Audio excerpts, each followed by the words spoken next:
Ooh.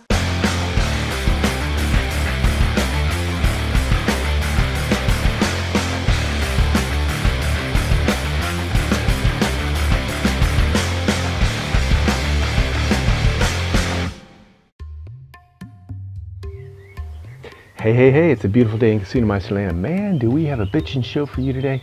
Yes, sirree, Bob. Well, the rumors are true. Casinomeister.com is 20 years old this month. 20 years. That's a freaking long time to run a website. Yeah. One that really started out as a hobby, of sorts, and grew into this fabulous realm of meisterness. Yep, and meisterly love. Yeah, that's true. And for the next few videos, I will be entertaining, questions from my members at Casinomeister and our Facebook fans. Really anything you want to ask. We have a thread going on there at Casinomeister in our forum. But first, the basic question: where did I get the idea of Casinomeister? The idea came to me at Oscars at the end of May, beginning of June of 1998. Oscars was a restaurant chain in San Diego, not to be confused with Oscar's Mexican seafood. Yeah, I was having lunch with some of the guys I was working with. I was the project manager for a startup company that was translating websites and software packages. This is in San Diego. We had just had a meeting with some folks from the Barones Casino who had their own online casino project going on, and it was a cryptologic site, the Joy Luck Club, and they were a bit apprehensive of paying for translations for them, for their website, when it's, it is quite expensive. And why invest in something like this when there are so many crooks running these offshore online casinos? The question was, how would anyone know that we, them, are the good guys, right? And that got to me brainstorming. I started thinking, well, I could create a website that would list good casinos or reputable casinos like these guys, and then list ones that are not so reputable, like the casino group that did not pay us for a translation. This World Gaming. They owed us about $5,000 in 1998. So there was also a chance that I would be moving to Germany to assist opening an office in Germany for their European language, language group, right? So anyway, I named the website Casinomeister since I thought it might be a good way to work on my German writing skills, which were pretty much suck ass at the time. Yeah, so Casinomeister. The early days of the internet were fascinating. There weren't any search engines. People would find the site by maybe seeing it linked from somewhere else or whatever. And the first few months were really cool. Watching the traffic build up from maybe 20 people a day to maybe 30, 35 or something. I had no idea where they were coming from. I would join webmaster groups that would link to other sites, and not necessarily gambling sites, just other sites and everything. And we had a forum which was almost like a guest book, where I would ask folks to post their experiences, tips and tricks of playing at online casinos, because at this point the only thing I was a meister of was webmeistering, right? And it was during the winter of 1998 that I uploaded proper forum software, and you can find some of these early first posts in our forum archives. In 1999, we moved to Germany to open that European translation company, or that office, and that didn't last more than a few months before it was not only a .com but turned into a .bomb. And here I was, jobless in Germany, not speaking the language really.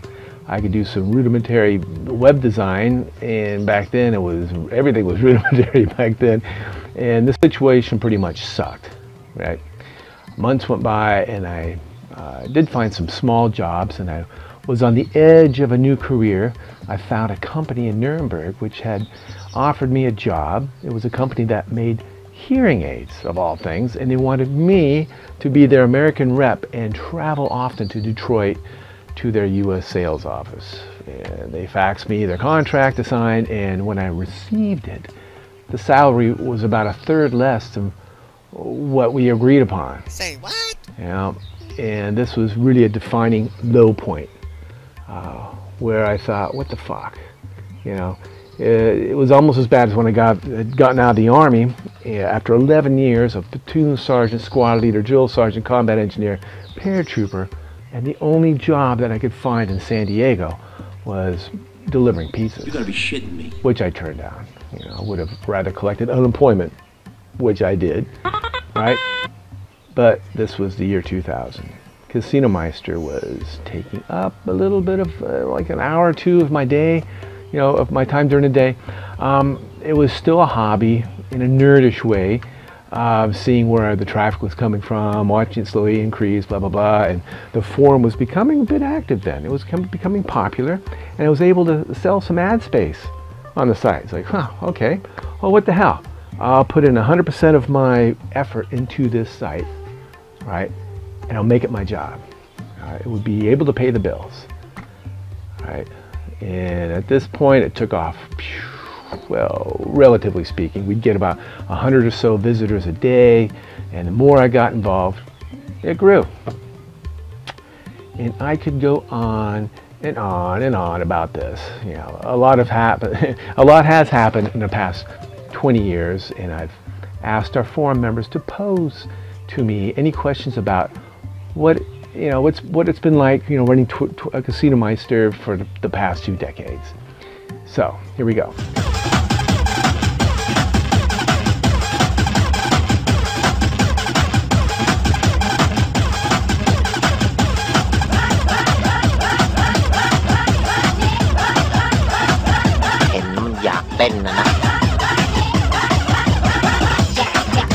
So here we go.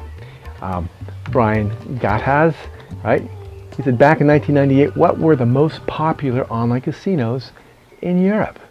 I would say Grand Virtual was pretty popular back then. They did not take US bets from the very beginning. Their marketing headquarters, they were in New York.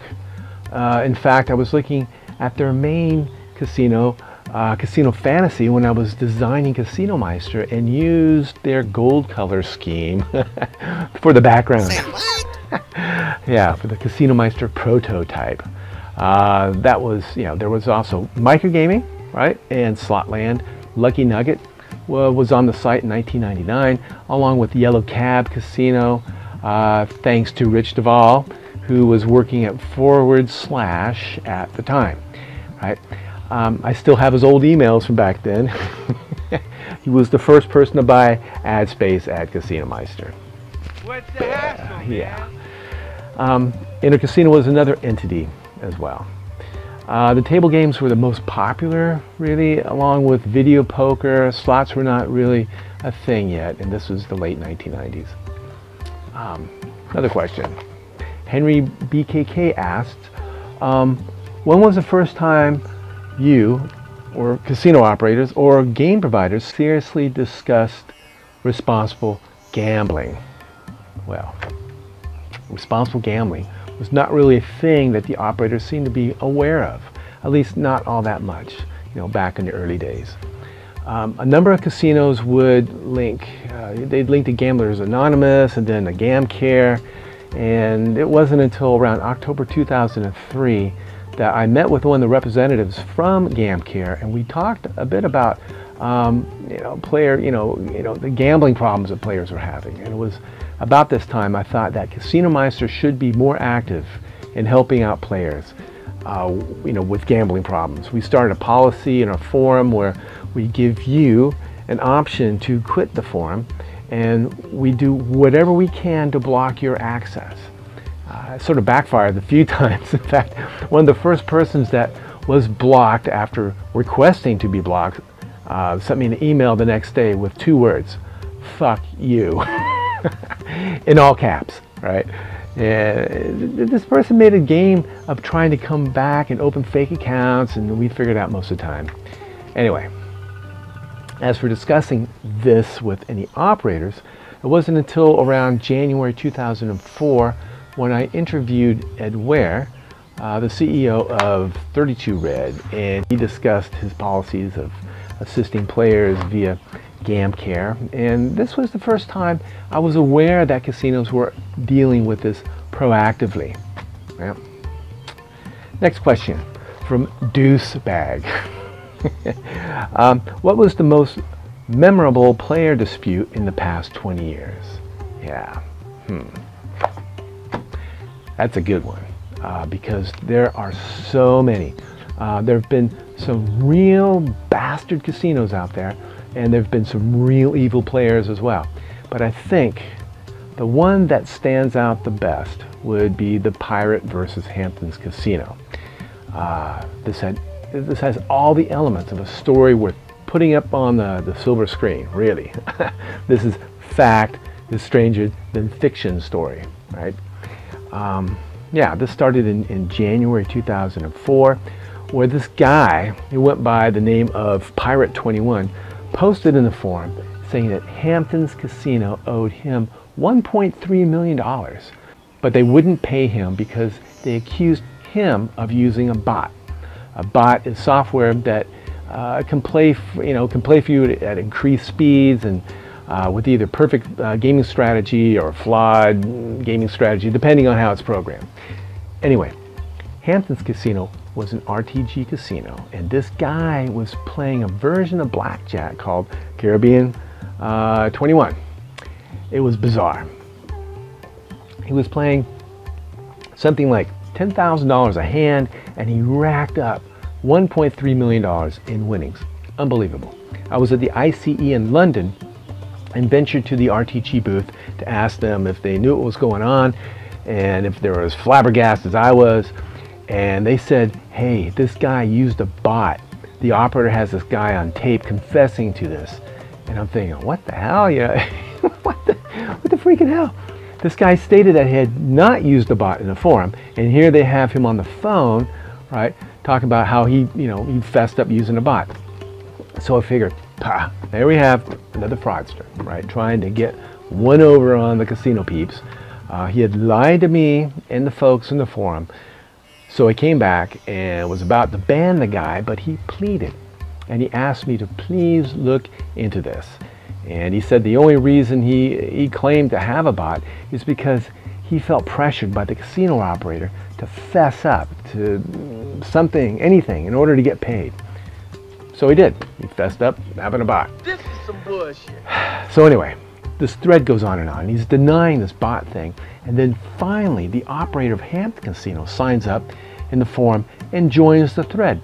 And he starts to describe how this guy was caught using this bot, and he tells everybody that RTG software tracks your mouse movements. You know, what?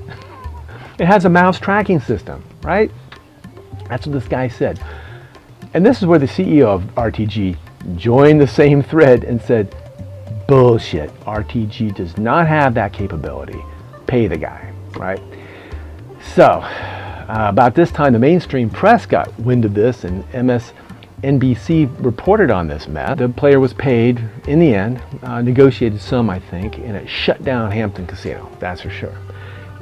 And he was also owed $60K from Delano's Casino, another RTG clip shot joint, which was stating that they weren't paying this player because he admitted using a bot at Hampton's Casino, and their terms and conditions stated that they don't allow bot use. You know, too bad the Wayback Machine showed that their terms and conditions did not have that term when this guy played. Yeah, that was the Wild West back then, and yeah, and probably the most memorable player complaint. Costa Rican licensed casinos sometimes were a laugh a minute back then. The thing is, most of those casinos that are still around today have learned to respect the player, right? And it's a tough competitive business, so yeah, you got to keep your shit together or else. But then there are still loads of amateurish or roguish casinos that are operated from the Caribbean. And I'll talk about this and more in our next video, where I talk about more highlights of 20 years of Casinomeister, to include where do I get my awesome shirts, or how do I handle threats of blackmail and other nefarious deeds, when did I bring on Vortran 007, and what was my biggest mistake. So until then, be cool.